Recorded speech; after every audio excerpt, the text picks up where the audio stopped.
Let's take a look at one last experimental observation about cycloaddition reactions before coming full circle with the mechanism of the 4+2 or Diels-Alder cycloaddition. And that observation is that not all cycloadditions take place. So a 2+2 reaction, for instance, between the two partners shown at the top of this slide does not occur. The 3+2 and of course the 4+2 do occur, but the 4+4 does not occur. So notice that interestingly, for a total of 4 or 8 electrons, or 4n electrons to think about it more generally, the reaction does not occur. So this tells us something about the frontier orbitals that are involved. Because if you look at the HOMO and LUMO, for instance, of the alkenes in the 2+2, what you'll notice is that the orbital phases don't match up. So for instance, the LUMO of this alkene here on the right consists of 2 p orbitals of opposite phase. However, the HOMO of the other reacting partner consists of 2 lobes of the same phase. So there's no way we can achieve good overlap between both carbons. One of the carbons must exhibit bad overlap. And this is a good way to think about why the 2+2 reaction and also the 4+4 down here at the bottom do not occur. Because the 4+2 reaction takes place in a concerted manner in one step, we can think of the 4+2 as a new kind of elementary step in and of itself. And as you can see from this slide, we've seen these curved arrows before in several examples, and they represent the interaction of a pi orbital with a pi star orbital in a sigma-type fashion. And this is going to be important to keep in mind as we talk about the frontier molecular orbital analysis. But notice that we have a sigma-type interaction occurring and 2 new sigma bonds forming in the product of the 4+2 elementary step. There are really 2 ways to think about the Diels-Alder reaction in terms of frontier molecular orbitals. We can either imagine thinking about the HOMO on the diene and the LUMO on the dienophile, or the LUMO on the diene and the HOMO on the dienophile. And remember, in practice I said that the vast majority of dienophiles are electron poor.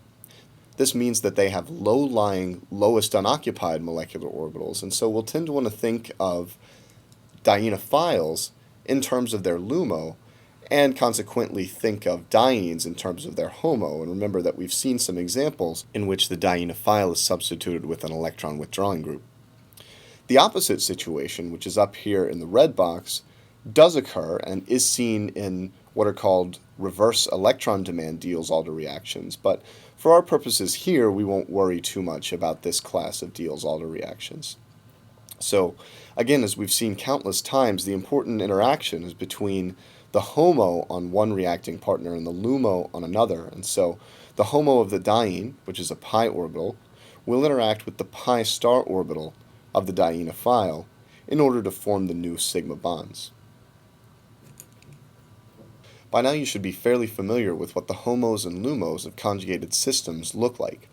Let's apply what you know about these orbitals to analysis of the frontier molecular orbitals in the Diels-Alder reaction.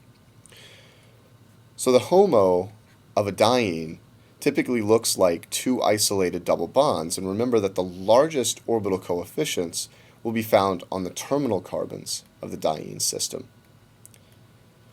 So the phases will look something like this, in which we have 2 isolated double bonds and a node right here connecting the internal carbons. We can think of the dienophile, on the other hand, as a simple alkene, and so we can draw its LUMO as 2 p orbitals that are out of phase. And remember that if the dienophile has a substituent, such as an electron withdrawing group, it will be the terminal carbon of the alkene that will have the larger orbital coefficient.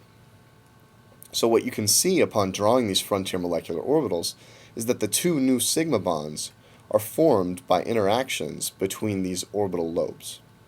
Incredibly, this FMO analysis allows us to explain all of the experimental observations that we've been covering in the past webcasts. We can explain the stereospecificity and the maintaining of stereochemistry from reactants to products by considering that the bond-making steps are concerted, because both termini of the diene and both ends of the dienophile form bonds at the same time.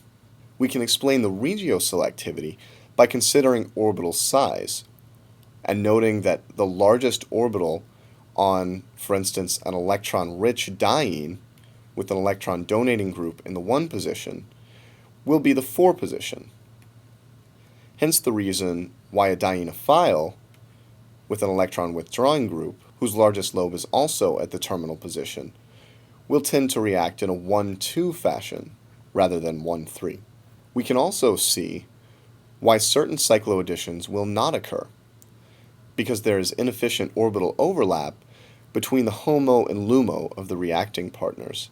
So for instance, we saw an example where a 2+2 reaction does not occur because the interaction of the HOMO of one alkene and the LUMO of another is necessarily inefficient because one of the orbital interactions must be out of phase.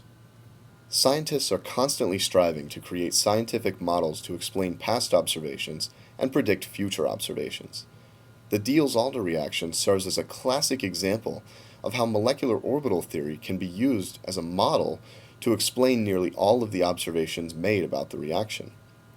Hopefully, learning the FMO analysis of the Diels-Alder reaction will improve your abilities as a scientist to integrate models and apply them to unknown situations.